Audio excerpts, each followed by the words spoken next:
Fundamentos para os novos crentes. Porções extraídas do jornal Árvore da Vida, que lhe ajudarão a você se edificar e se fundamentar, baseados nos livros da Bíblia. Serviço e sacrifício. Evangelho de Marcos. Este é o livro mais importante do mundo. Essa foi a conclusão de Papias, um dos pais da igreja, ao falar sobre o Evangelho de Marcos, que, segundo alguns historiadores, foi o primeiro evangelho a ser escrito e serviu de inspiração para os demais evangelistas. Para se ter uma noção da relevância deste livro, 90% do livro de Mateus foi extraído de Marcos e 60% do livro de Lucas também se relacionam com ele.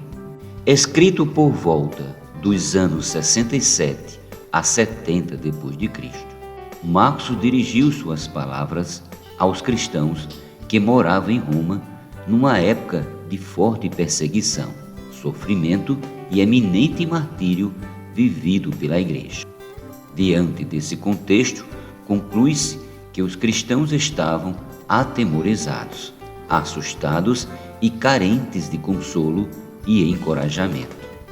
Vale salientar que, diferente dos judeus, os romanos eram pragmáticos, práticos e ágeis, e por isso não se interessavam por longos discursos.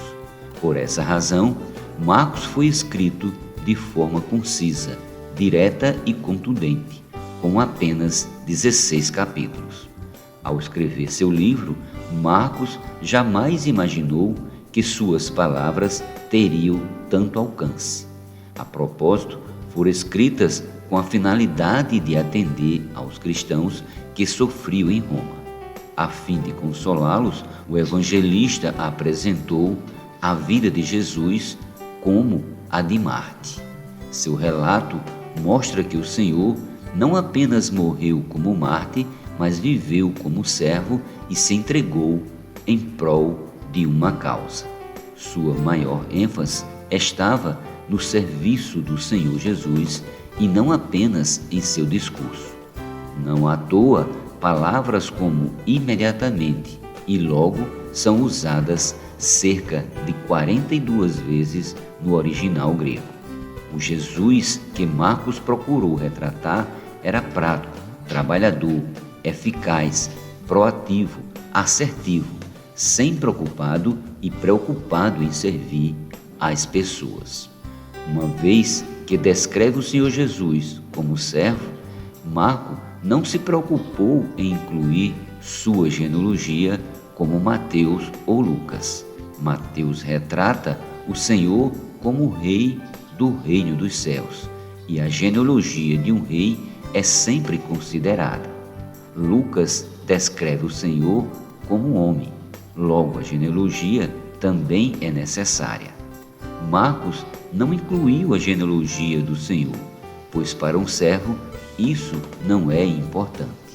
Marcos aponta que o princípio do Evangelho de Jesus Cristo é: fale menos e faça mais. Nesse Evangelho, vemos que um servo de Deus é alguém que serve as pessoas.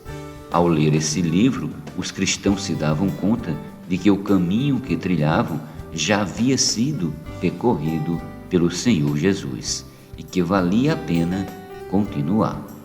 O livro pode ser dividido em duas partes. Dos capítulos 1 a 10, vemos o serviço desse servo.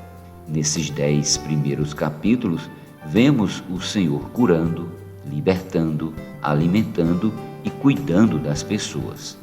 Nos capítulos 11 a 16, vemos os passos finais do Senhor rumo à sua crucificação. Basicamente, o livro pode ser resumido nestas duas palavras que traduzem a missão cristã: servir e sacrificar-se. Por fim, embora não se preste a contar a história de Marcos, o livro carrega também lições que o autor aprendeu. Para alguns pais da igreja, um trecho do livro fala do próprio autor.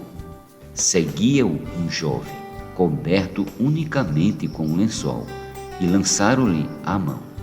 Mas ele, largando o lençol, fugiu desnudo. Marcos capítulo 14, versículos do 51 ao 52.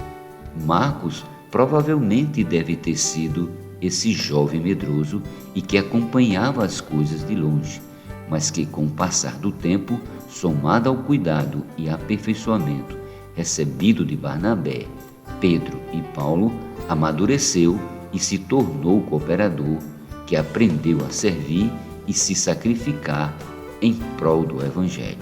Esperamos que essa também seja a nossa experiência e nos tornemos úteis ao Senhor, assim como Marcos. 2 Timóteo capítulo 4, versículo 11.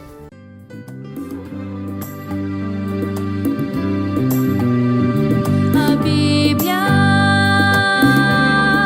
é o falar de Deus.